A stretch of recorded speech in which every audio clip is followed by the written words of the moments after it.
Bom dia a todos, doutor Roberto, todos. Eu queria agradecer a Fundação Fernando Henrique pelo convite e nos dar essa oportunidade de conversar com vocês sobre esse tema que durante muitos anos foi um tema extremamente controverso e era uma conversa de ambientalista, né? Então havia aquela dicotomia enorme entre o Estado... Está todo mundo ouvindo bem? Está ouvindo? Está ouvindo bem? Fala um pouco mais perto. Chegar mais Isso, perto. isso. Então, esse conflito que existia entre quem discutia sustentabilidade e quem não discutia sustentabilidade, muito conflito. E a gente, aos poucos, está conseguindo superar essa discussão e conseguindo apontar para a prática da sustentabilidade como sendo algo que vai regular, inclusive, determinados mercados do mundo. Nós não podemos mais evitar essa discussão, porque ela já regula boa parte de alguns mercados que nós temos no mundo. A gente tem, nos últimos 50 anos, a gente observa uma dramática degradação do capital natural do planeta. E aí você tem aumento desses gases, chamado gás de efeito estufa, CO2, óxido nitroso, aquecimento global, degradação da terra, perda de biodiversidade, eutrofização.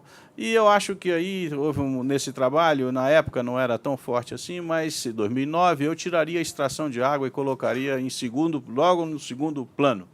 Hoje a conversa sobre o uso da água pode ser uma grande ameaça, se não for bem feito, pode ser uma grande ameaça para a produção e para a sobrevivência no campo. Então, ela tem que ter o seu lugar, e é importantíssimo que a gente discuta a irrigação de uma forma equilibrada, de uma forma correta, para que a gente não fique sem água, mesmo num país que tem a oferta de água que tem hoje.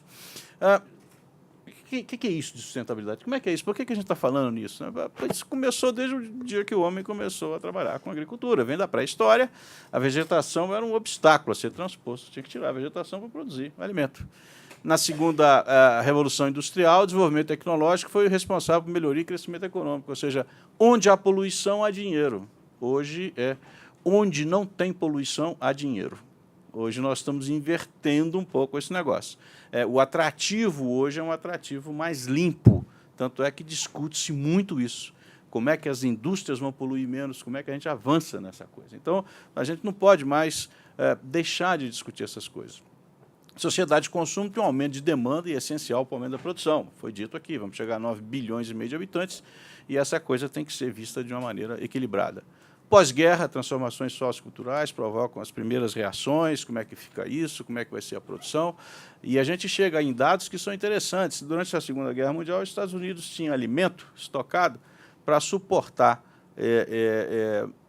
uma fome, se acontecesse, muito acima de 6 meses por ano. Hoje não consegue chegar a 2 meses.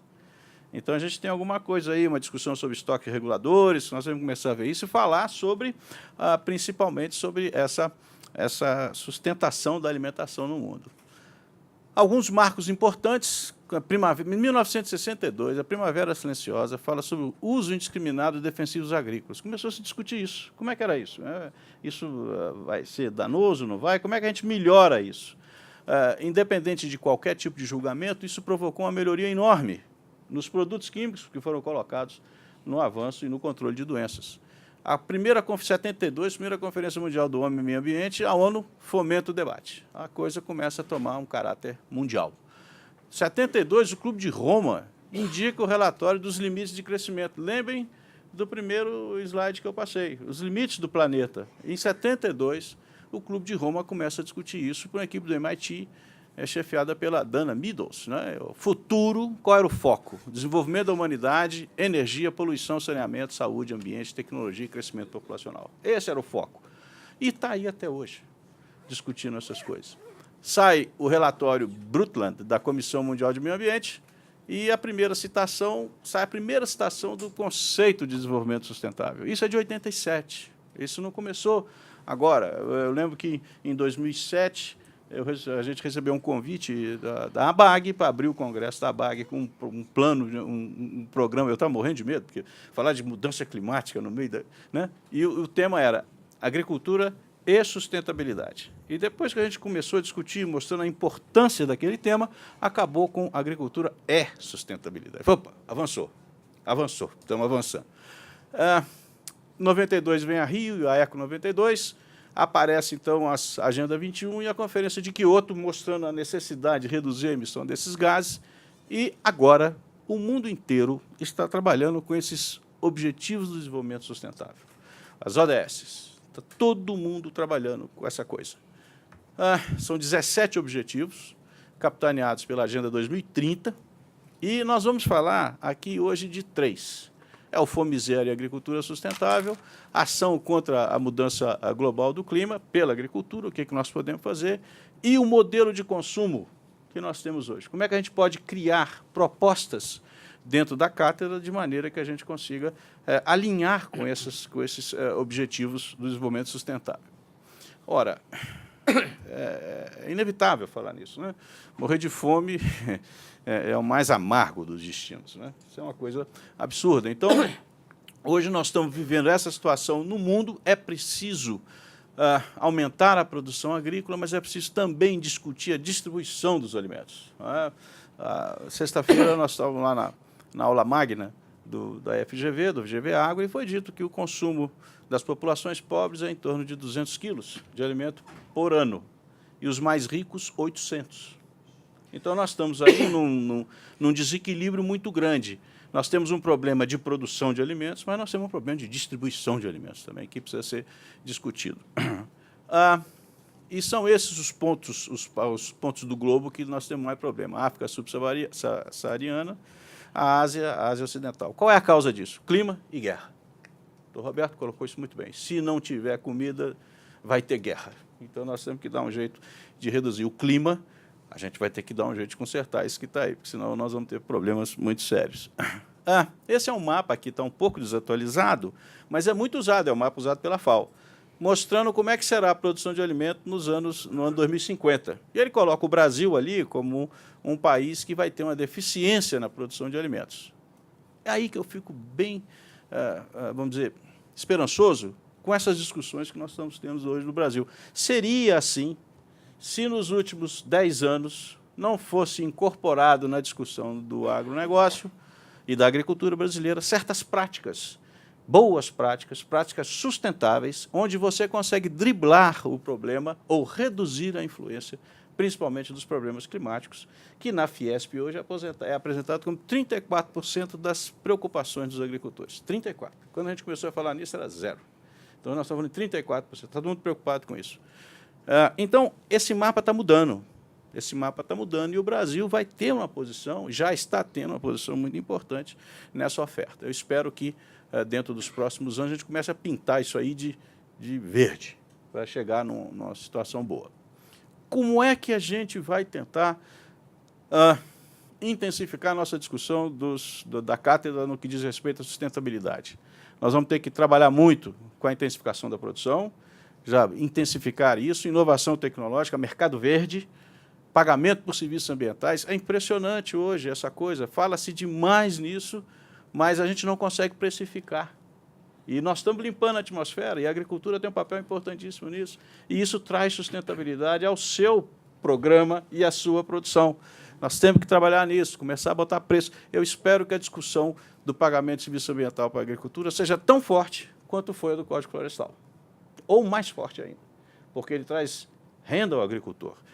Eu lembro que o doutor Roberto falou, por que eu não posso usar esse carbono aí para pagar a dívida rural? Eu falei, opa, por que não? A gente foi avançando nisso, tivemos a barreira de uma pessoa bloqueou. Isso não pode acontecer. E nós estamos mostrando cada vez mais que essas coisas acontecem. As barreiras não tarifárias, vários dos nossos produtos hoje já estão sofrendo essas barreiras, principalmente a carne. Nós podemos ter a carne mais limpa do planeta. Estamos conseguindo mostrar isso com o setor privado. Temos trabalhos com o pessoal do setor privado mostrando que isso é viável. Nós podemos reduzir o tempo de abate desse boi. Isso significa 3 vezes menos emissão. Esse boi é limpo e verde. E a carne toma uma retada o tempo todo. E nós estamos mostrando que não é bem assim, fazendo conta. Os impactos da agricultura na saúde e intensificar a agricultura de baixa emissão de carbono. Já tem 9 anos isso, mas é preciso, se não falarmos, vai morrer. Então, isso faz parte de um programa da sustentabilidade, de fortalecer essa agricultura de baixa emissão de carbono. É preciso fazer isso, porque é uma forma que nós temos de ter bons produtos da nossa agricultura. A política florestal, a política bioenergética. Fico muito feliz em saber que saiu o Prius com etanol e com bateria. Nós estávamos na Assembleia Legislativa de São Paulo há 2 meses atrás, falando não apostem nos combustíveis fósseis. Nós temos que apostar no etanol. E se combinar com o carro elétrico, vai ser gol de placa. Quer dizer, está acontecendo, já está acontecendo. Outra coisa super importante, Cadastro Ambiental Rural, o CAR, e aí vem 2 programas que estão no papel, e esses programas precisam sair do papel, porque vão fortalecer o PRA, eles têm que sair do papel, que é o Plano AVEG e o PROVEG, que são os planos de revegetação do Brasil. Ora, o Brasil conseguiu fazer coisas extraordinárias com a redução do desmatamento na Amazônia. Ninguém fez isso no mundo. A gente cumpriu 37% das nossas NDCs só com a redução do desmatamento. Se a gente revegetar do jeito que está na lei, ninguém segura, mas está no papel. Então, isso tem que fazer parte de, primeiro, num primeiro momento, de uma política de Estado bem definida e numa política, digo, do próximo governo. Esse trem tem que começar a andar, senão não vai dar certo. O CAR morre. Ele morre se a gente não conseguir financiamentos para fazer com que isso funcione. Nós vamos trabalhar muito nessa linha, tá?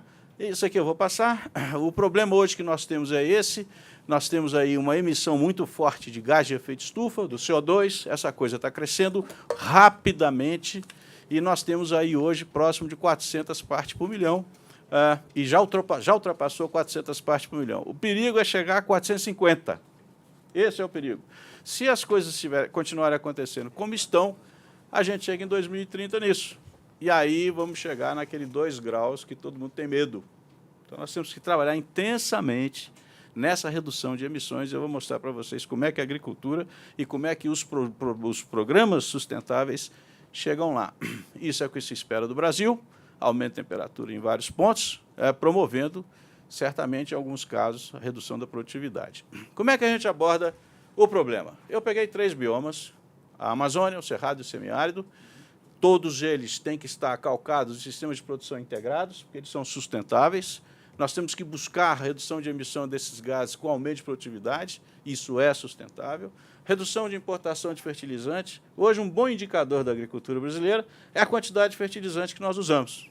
Porém, tem um componente, que é o nitrogênio, que é muito forte nas emissões. Então, é possível reduzir? Sim, nós já temos fertilizantes organominerais que estão ganhando um espaço enorme. E isso vai emitir menos. Se emitir menos, o nosso produto é limpo. Ele passa a ter uma sustentabilidade ambiental e, certamente, econômica, porque vai gastar menos na importação. Essas bactérias fixadoras de nitrogênio, durante 30 anos, falou-se em soja. Hoje nós já temos soja, milho e braquiária. Nós temos aí uma possibilidade de reduzir o uso de nitrogênio em 120 milhões de hectares de pasto. Isso ninguém tem. Isso ninguém tem. Então, isso reduz esse avanço. E tem muita gente com medo, porque nas discussões diplomáticas, nós vamos chegar com propostas, nós não vamos ser reativos, nós vamos ser propositivos. Nós conseguimos. Nós estamos nessa situação aqui. O que é que vocês têm para oferecer?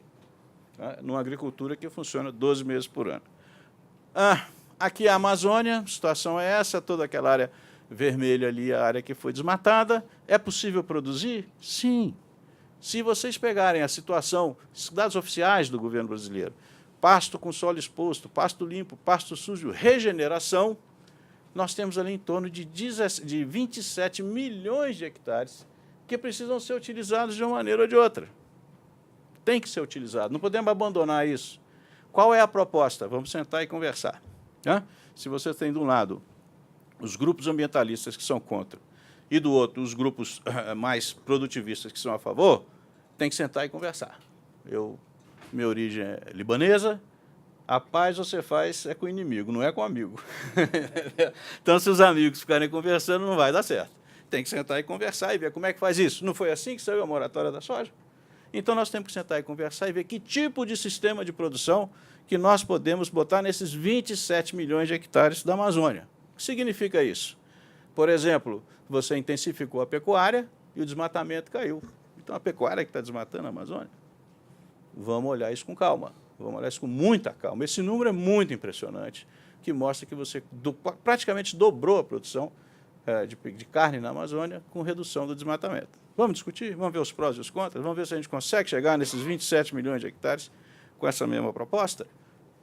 Se a gente fizer isso, são mais 80 milhões de toneladas de grãos, 30 milhões de cabeças no rebanho. Zero de desmatamento. Zero. Não precisa desmatar. Aí, não, mas desmatamento ilegal, zero. Eu falei assim, isso não é um problema da agricultura. Desmatamento ilegal é caso de polícia. E polícia, eu estou falando o desmatamento que já está lá. Como é que nós vamos aproveitar o que está lá? E vamos reduzir 100 milhões de toneladas de CO2 equivalente, que representa 14% das nossas NDCs que foram negociadas em Paris. Então, isso vai fazer parte do plano. Isso faz parte do plano. Cerrado. O cerrado brasileiro é uma imensidão. Nós temos aí desmatamento, crescimento populacional, demanda de alimentos. Esse será o grande, isso já foi dito, redito, vai ser o grande player da nossa produção agrícola. E como é que a gente pode melhorar essas coisas? Existem mapeamentos interessantes, não combinei nada com o Alexandre, viu, doutor Roberto? Está aqui, o doutor Alexandre mostrou para a gente, sexta-feira, não, o problema do déficit hídrico, o problema da declividade, o problema do excedente hídrico. Ao fazer isso no Cerrado, é uma pena que a gente não consegue ver direito, você tem ali, no primeiro mapa, em verde e vermelho, a declividade, depois você tem a chuva, depois a deficiência hídrica e o déficit hídrico. Em vermelho são aquelas áreas que vão ter problema de desenvolvimento.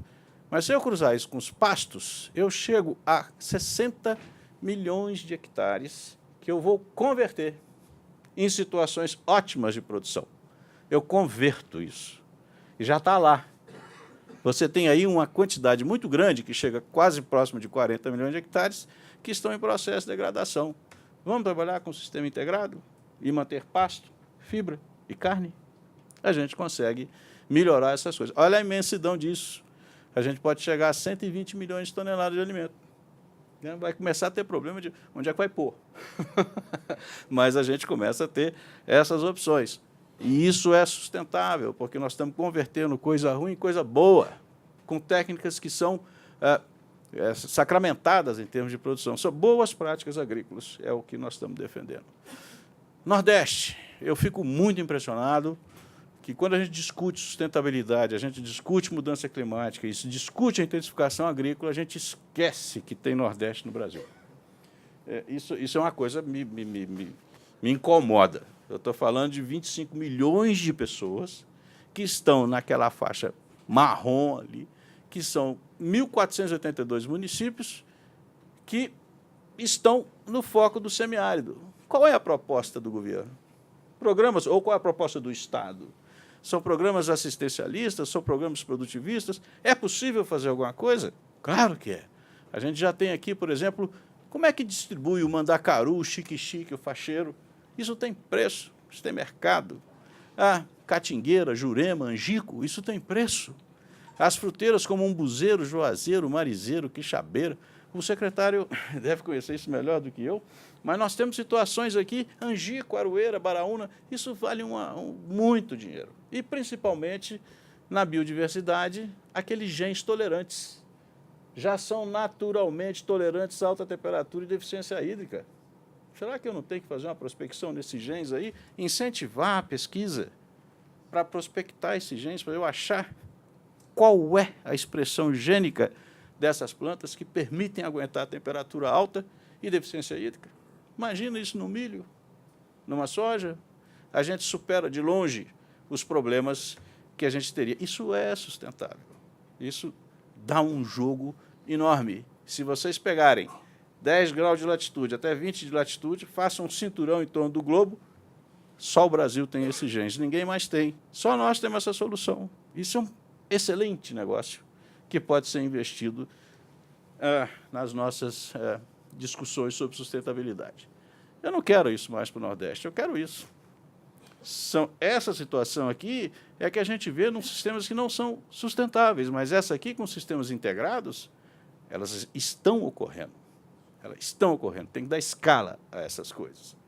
Finalmente, nesses sistemas integrados, nós estamos caminhando muito. Qual é a proposta? Incentivar o uso desses sistemas integrados e não permitir mais que a gente tenha, por exemplo, soja que ocupe somente 42% do tempo da propriedade.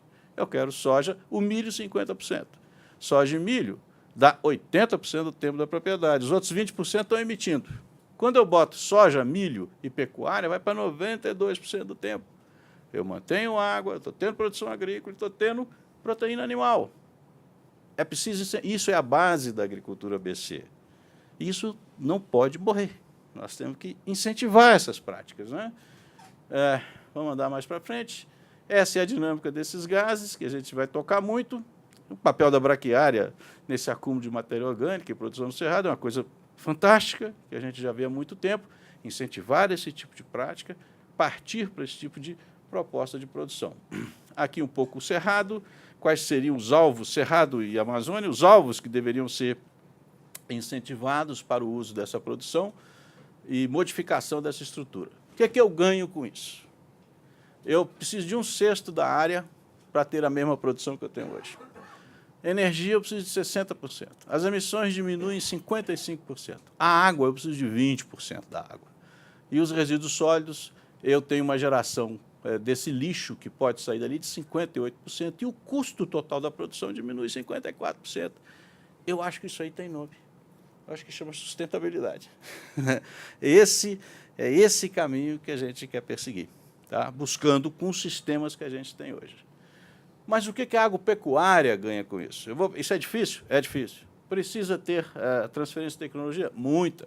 Vou precisar dos produtos da Exalc Show e de outros grupos para dar escala a essa tecnologia? Vou. Porque a hora que a gente fizer isso, o que nós vamos ter? Ganho de produtividade, a sustentabilidade vai permitir isso, ganho de qualidade, aumento de renda, certificação, redução de barreira não tarifária, ganho de mercado, inserção positiva na agenda ambiental da COP21. Isso é sustentável. Todo o programa que o Dr. Roberto pediu para a gente fazer vai estar baseado naqueles itens iniciais que eu mostrei para vocês, para chegar nesses produtos, ou nessas entregas aqui. A gente quer ter essas... Tem gente aqui nessa sala que já está fazendo isso e que está vendo que tem ganho de produtividade mesmo, com redução de emissão de carbono. Muito bem. E o modelo? O modelo de consumo também não tem que ser sustentável? Eu vou mostrar só figuras para vocês, deixo isso como uma reflexão nossa. Isso aqui, alguns exemplos de como nos alimentamos no mundo. Isso aqui é uma família da Alemanha, uma semana, come isso. Isso aqui nos Estados Unidos. Isso aqui na Itália. Isso aqui na Polônia. Isso aqui no México, dessa forma aqui no Butão. Aqui nós estamos no Egito. Aqui nós estamos no Equador. Aqui nós estamos no Chad. Olha o mundo que nós vivemos. Você não vai mostrar o Brasil? O Brasil está em todos eles, do início até o fim. Nós não podemos preconizar este tipo de modelo. O alimento tem que ser para todos, tá? E bem distribuídos. Então, é preciso que a nossa sociedade discuta o modelo de consumo que nós temos, senão não vai dar. Para poder chegar nesse modelo aqui, eu preciso de 3 planetas Terra em termos de energia, para chegar neste modelo aqui, tá? E para chegar neste modelo aqui, está sobrando energia. Certo? Essa é um pouco a nossa proposta de discussão para ver se a gente consegue discutir sustentabilidade com muita sustentabilidade. É isso. Muito obrigado.